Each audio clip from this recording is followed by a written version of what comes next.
Bonjour Monsieur Dupuis. Bonsoir. Tout à l'heure vous avez lancé un appel pour le conclave, enfin la reprise du conclave. Qu'est-ce que vous voulez dire concrètement?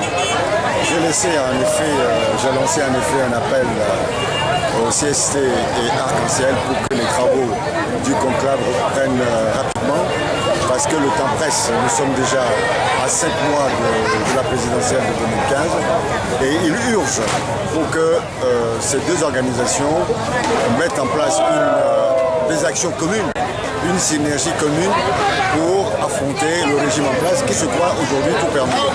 On a entendu le ministre de l'administration territoriale la dernière fois dire que les réformes institutionnelles et constitutionnelles se feront après la présidentielle de 2015, tel que ça a été annoncé d'ailleurs par lui en 2013. Nous disons non. Il faut absolument que ces réformes se fassent avant la présidentielle de 2015. Et d'ailleurs, le secrétaire général a rajouté à cela également les élections locales. Nous demandons à ce régime de respecter les engagements qui ont été pris lors de la signature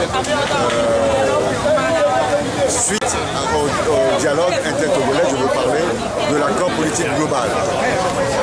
Donc, l'importance pour nous aujourd'hui, c'est que le régime trouve en face de lui une population mobilisée, décidée à s'opposer à un nouveau coup de force avant les élections de la présidentielle de 2015. Alors vous dites, vous vous opposez à la dissolution du CST et de l'Arc-en-Ciel, mais certains pensent que ces deux regroupements sont essoufflés. Que pensez-vous de cela? Non, pourquoi essouffler? Souvenez-vous, la mobilisation que le CST a organisée en 2012, juin 2012, qui a ébranlé le pouvoir. Nous pensons que ces deux regroupements politiques et de la société civile ont parfaitement leur place dans la lutte politique au Togo aujourd'hui. Ils ont démontré leur capacité à mobiliser les populations, faisons leur confiance. Vous savez, c'est une dictature que de dire il faut dissoudre.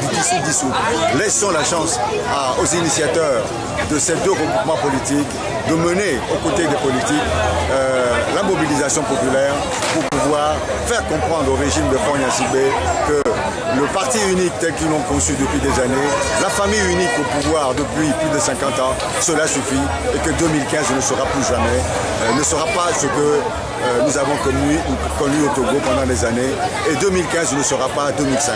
Nous irons aux élections après des réformes institutionnelles et constitutionnelles telles que nous l'avons signé ensemble à travers l'accord politique global. Alors un mot sur la tournée du président national de l'ANC. Alors avant d'aller sur la tournée du président national, j'aimerais ajouter ceci. C'est qu'aujourd'hui nous sommes un certain nombre autour de la table du congrès, j'allais dire, aidez-moi. Du conclave. Du conclave. Peut-être qu'à l'issue des réunions, nous allons nous retrouver à 7 ou à 8. Cela n'a pas d'importance. L'essentiel, c'est que quelques partis responsables, désireux de mener à bien cette lutte, se mettent ensemble pour le faire. Nous avons entendu dire, un parti notamment dire que eux, ils ne soutiendront jamais un candidat de l'ANC. Cela n'est pas grave. Ensemble, je sais que nous arriverons à bout de ce régime. Maintenant, pour en revenir à la question que vous me posiez, la tournée du président national se termine. Il sera de retour à Lomé le mardi 30 prochain pour les obsèques de sa mère. Il était d'abord à Paris où il a rencontré beaucoup de personnalités politiques et des médias. Il a ensuite passé un long séjour en Allemagne, plus d'une semaine en Allemagne, de Berlin jusqu'à Wuppertal, où il a fait un grand meeting qui a regroupé plusieurs Togolais. Il me disait au téléphone que c'était dans une salle d'une contenance de plus de 600 personnes, mais il n'y avait plus de place dans la salle et les gens attendaient dehors. Et que c'était un succès, cette réunion à Wuppertal. Je trouve qu'aujourd'hui, le président national est en train de démontrer sur le plan international sa capacité à diriger ce pays. Et je crois que les entretiens qu'il a eus à divers niveaux nous amènent à nous dire qu'il faut que le Togo se mobilise pour empêcher ce pays, pour empêcher le régime RPT-UNIR d'opérer un nouveau coup de force. Depuis hier vendredi, il est à Bruxelles. Il quittera Bruxelles certainement lundi pour Paris et de là-bas il reviendra au Togo.